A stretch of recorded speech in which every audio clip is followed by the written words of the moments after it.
మూసీ ప్రక్షాళనపై నేతలు ఒక్కొక్కరిగా స్పందిస్తూ వస్తున్నారు. తాజాగా సుధీర్ రెడ్డి చేసిన కమెంట్స్ పై ఒక బ్రేకింగ్ వార్త అందుతోంది. మూసీ ప్రక్షాళనపై ఎల్బీ నగర్ ఎమ్మెల్సీ సుధీర్ రెడ్డి కీలక వ్యాఖ్యలివి. మూసీపై కాంగ్రెస్ బీజేపీలు డ్రామాలాడుతున్నాయన్నారు. మూసీ ప్రాజెక్టుకు బీఆర్ఎస్ వ్యతిరేకం కాదు, పేదల ఇళ్లు కూల్చుతామంటే ఊరుకోబోమన్నారు సుధీర్ రెడ్డి. 25,000 కోట్లతో చేసే ప్రాజెక్ట్ 1,50,000 కోట్లకి ఎలా పెరిగిందన్నారు. ప్రభుత్వం చేయాల్సింది చేయకుండా పేదల ఇళ్లు కూల్చుతోంది అంటూ ఆయన తీవ్రంగానే ఆరోపిస్తున్నారు. సుధీర్ రెడ్డి వ్యాఖ్యల పూర్తి సారాంశం మా చీఫ్ రిపోర్టర్ రాకేష్ అందిస్తారు. LB Nagar MLA Musi river front corporation మాజీ చైర్మన్ సుధీర్ రెడ్డి మనతో ఉన్నారు. ఒకవైపు మూసీ ఖచ్చితంగా పునర్జీవనం చేసి తీరుతాను, మూసీ ప్రాజెక్టు ముందుకెళ్తుందని ప్రభుత్వం చెప్తుంది, మీరే వ్యతిరేకిస్తున్నారు, కొన్ని రోజులు పోరాటం చేశాడు. ఇప్పుడు తాజాగా బీజేపీకి సంబంధించినటువంటి నేతలు కిషన్ రెడ్డి, లక్ష్మణ్, ఈటల రాజేందర్ మూసీ నిద్ర చేస్తున్నారు. అక్కడే మూసీ బాధితుల ఇళ్లలోనే తిని పడుకొని వాళ్ళు అక్కడ ఒక ఉద్యమంలాగా కొనసాగిస్తున్నారు. అంటే మీరు కొంచెం దీనిపైన వెనకడిగేశారా, లేకపోతే కొంచెం కూల్ డౌన్ అయిందా?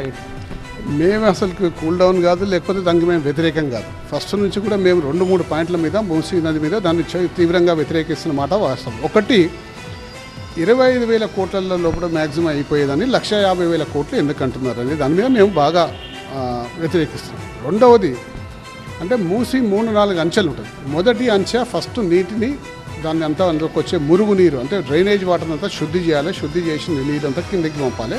తద్వారా ఇక్కడ నుంచి నల్గొండ జిల్లా ప్రజలకందరికీ ఉపయోగపడుతుంది.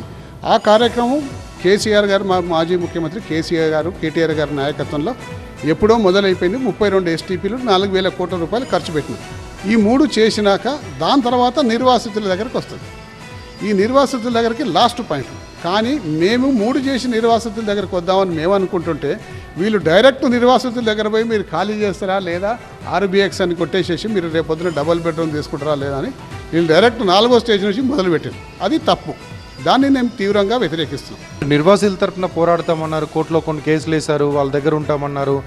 సీఎం కూడా డిమాండ్ చేశారు, అవసరమైతే 4 రోజులు మూసీ నిర్వాసితులతో ఉండండి, మూసీ పరివాహక ప్రాంతాల్లో ఉండి చూడండి అని చెప్పి బీజేపీ ఆ ఛాలెంజ్ తీసుకొని వెళ్ళి అక్కడ వాళ్ళు నిర్వాసితులతో ఉన్నారు. అవసరమైతే మూసీ ప్రక్షాళనలో ఒక్క ఇల్లు కూడా కోల్పోకపోతే మేము సహకరిస్తామని చెప్తా ఉన్నారు. మూసీ నదికి సంబంధించిన ఇప్పటి వరకు కూడా భారతీయ జనతా పార్టీ మరి కాంగ్రెస్ పార్టీ 2 కలిసే చేస్తున్న డ్రామా ఇది. కత్తి అయినది కాదు, తల అయినది కాదు. కాబట్టి ఎవరి కత్తితోటి ఎవరు తల నడుతుందో ఇప్పటికీ ప్రజలకు అర్థమవుతలేదు. ఇది కేవలం డ్రామా మాత్రమే. బీజేపీ నేతలు ప్రస్తుతానికి ఇప్పుడు 3 బీజేపీ నేతలు, కేంద్ర మంత్రులు అందరూ కూడా అక్కడ ఉన్నారు. మూసీ పరివాహక ప్రాంతంలోనే మూసీ బాధితులు నిద్రపోయారు, అక్కడే పడుకున్నారు. 1,00,000 బుల్డోజర్లు వచ్చినా అడ్డుకుంటా, మా పైనుంచే బుల్డోజర్లు పోని దమ్ముంటే రమ్మని ఛాలెంజ్ విసురుతున్నారు అక్కడ నుంచి బీజేపీ నేతలు. ఆ ఛాలెంజ్ ఫస్ట్ మేము విసిరినా ఉంటాం. మేము విసిరినాక వాళ్ళు మొదలుపెట్టిండ్రు. ఇప్పుడు ఏంటంటే వాళ్ళు కేవలం డ్రామానే. వాళ్ళు వచ్చి అక్కడ నిద్రించడం అనేది కేవలం డ్రామా. ఇదంతా కూడా భారతీయ జనతా పార్టీ, కాంగ్రెస్ పార్టీ 2 కుమ్ముక్కై చేస్తున్న కార్యక్రమం. ఇక లోపాయికారిగా ఇద్దరు 2 ఒకటే. దీనివల్ల ఏం ఉపయోగం లేదు. మేము ఒకటే విధంగా అడుగుతున్నాం, ఎందుకు ఇంత అవినీతి జరుగుతున్న కార్యక్రమాన్ని కేంద్రంలో అధికారంలో భారతీయ జనతా పార్టీ ఎందుకు అడ్డుకోలేకపోతున్నది? మూసీని ప్రక్షాళన కార్యక్రమం జరగాల్సిందే. ఈ ప్రాంత ప్రజలకు మూసీ ప్రక్షాళన కావాలి, కానీ ఈ పద్ధతిలో కాదు. తీవ్రంగా అవినీతి ఆలోచనతోటి ముందుకు పోతుంది. కాబట్టి దీంట్లో అవినీతి పరంగా చాలా డబ్బులు సంపాదించి కేంద్రానికి పంపాలి, ఇతర రాష్ట్రాల ఎన్నికలకు పంపాలి. ఇప్పుడు మహారాష్ట్ర ఎన్నికలు జరుగుతున్నాయి, అక్కడ పంపాలి. జార్ఖండ్లో ఎన్నికలు జరుగుతున్నాయి, అక్కడ పంపాలి. ఇవన్నీ డబ్బులు ఇక్కడికి వెళ్ళి తీసుకుపోవాలన్న ఉద్దేశంతో కాంగ్రెస్ పార్టీ చేస్తున్న అన్యాయం ఇది.